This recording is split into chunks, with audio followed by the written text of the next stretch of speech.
Let's get it. Bitcoin and other cryptocurrencies have been going crazy for nearly the last 2 years. You've probably heard many other content creators talk about taking healthy profits along the way. But when do you do that? Today, we're going to talk about a couple tools that you can use to determine when you should be taking profits on your favorite coins. Let's go.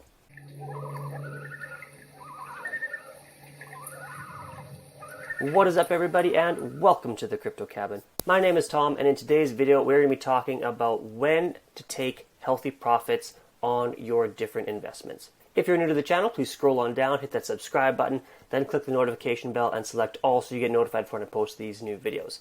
Without any further ado, let's jump right in. So the first tool that I want to talk to you guys about is the Bitcoin Fear and Greed Index, or in general the Crypto Fear and Greed Index. Here we have a scale of 0 to 100, which represents the overall sentiment within the market.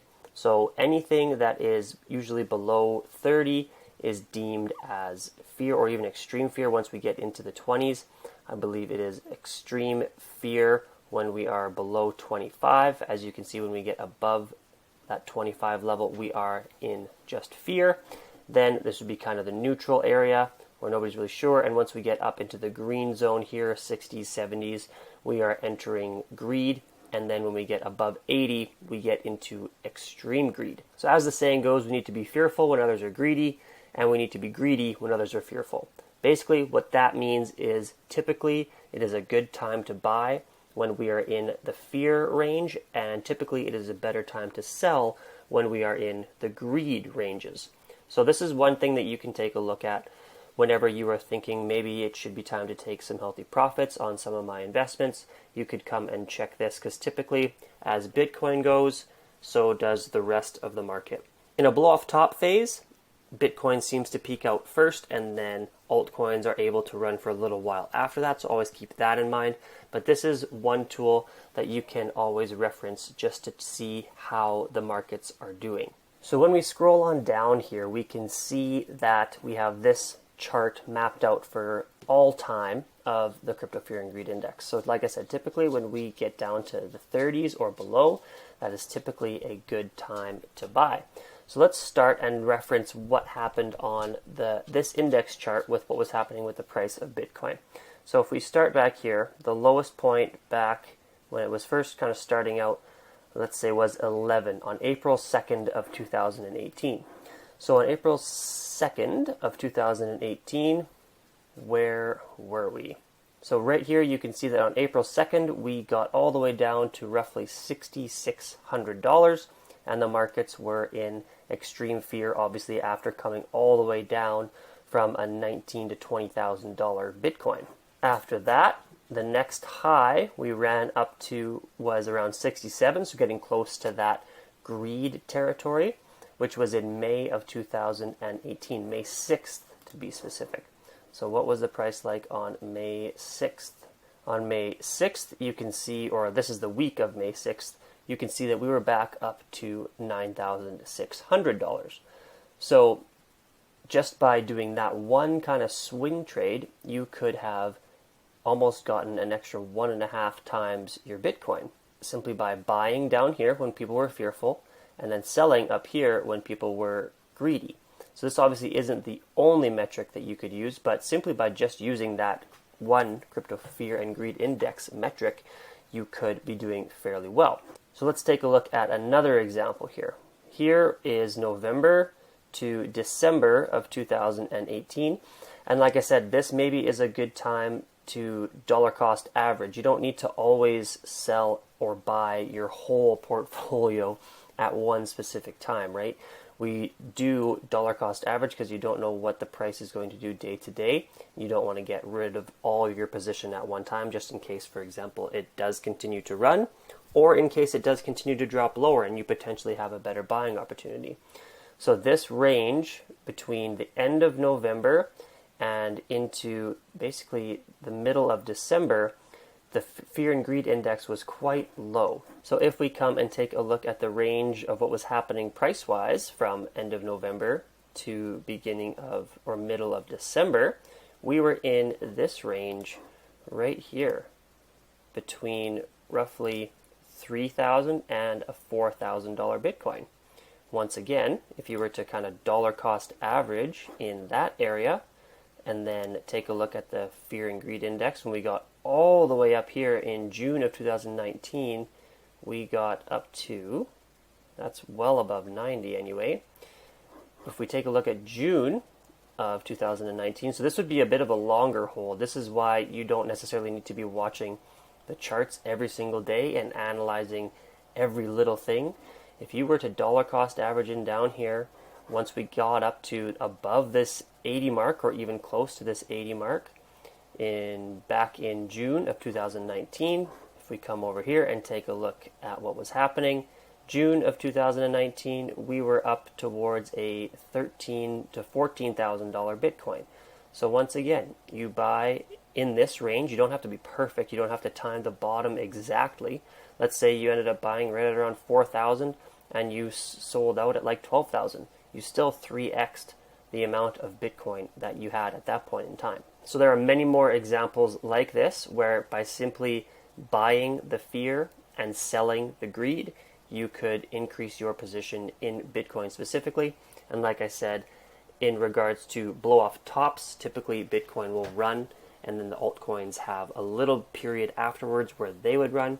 But when we're not in necessarily a blow off top phase, that is when you could also look to potentially take some profits on your altcoins. When the crypto fear and greed index as a whole starts to get a little bit greedy, take some profits. When we get fearful, that's typically a good time to buy a lot of your other altcoins as well.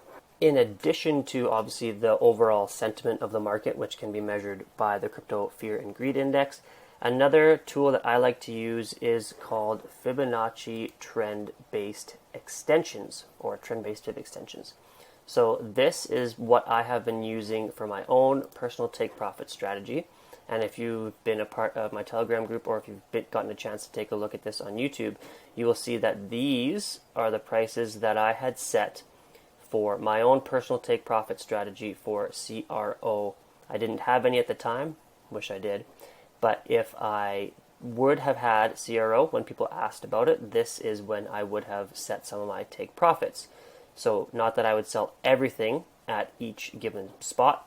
As you can see here, my plan anyway for the rest of the coins that I have is to sell 10% at target 1, 15% at target 2, 20% here, and then 25% at target 4, and always leaving a little extra so that I have something in there in case we do go on a parabolic run.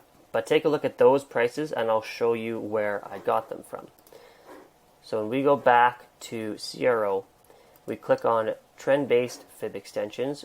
We take this from the bottom to the top of the trend and then pull it back to the retracement, and then we pull that across to see where these numbers lined up.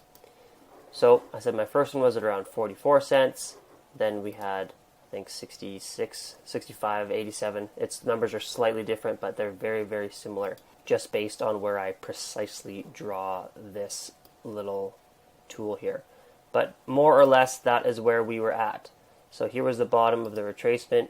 So this could have been taking profits at 44 cents, 66 cents, 88 cents, and then $1.02.